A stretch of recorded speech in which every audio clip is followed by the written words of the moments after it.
My controlling wife isolated me my entire life. My daughter made me realize that I hate my life and now I desperately want a divorce. At the end of last month, I called her to congratulate her on the 1-month anniversary of her apartment. However, her voice was really somber and she asked if we could talk in person. I told her sure, just come on over. But she insisted that I need to be the one who comes over to her house.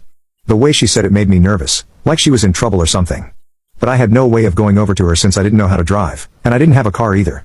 She just told me to get ready in 20 minutes and wait, because she was picking me up. The whole conversation made me so skeptical that I got ready in 5 minutes. I wanted to inform my wife about what was happening, and that I was going out. But my daughter forbade me from doing so. She didn't say anything during the car ride. And as soon as we entered her apartment, she hugged me tighter than she had ever before. I calmed her down, thinking she had some love troubles going on. I smiled inside because my little girl had grown up now. However, she poured water on my dreams by saying, "I can finally help you get away from her."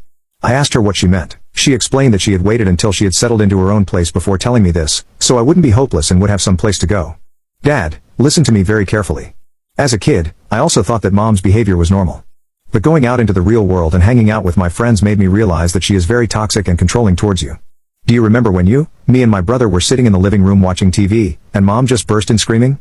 You had forgotten to put enough salt in her food, and just for that, she poured hot water all over you and made you cook everything again. Incidents like that weren't rare at all, and you know it. That is absolutely not normal, Dad. You have wasted enough years of your life rotting in that place, with no friends. But now, your children are independent so you don't need to worry anymore. Just think about yourself and divorce her. My door will always be open to you, and I will always be there to support you. Halfway through, she had started bawling her eyes out like a baby. And her words definitely got through to me. Thanks to my wife, I had lost all contact with my friends, and drifted apart so much that I hadn't talked to them in years. There were times when I wanted to leave the house and maybe just go on a walk to clear my head. But I didn't, out of fear for her temper and what she would end up doing. I avoided other women like a plague even in the grocery store because of the things she would say. There was a time in my life when our family was financially struggling. I wanted to use my dusty college degree and pursue my passion of working again, but my wife refused it outright. In front of her, I was tame and silent. I never raised my voice at anything she did. Even when she would come home in the middle of the night, drunk as hell and start shouting,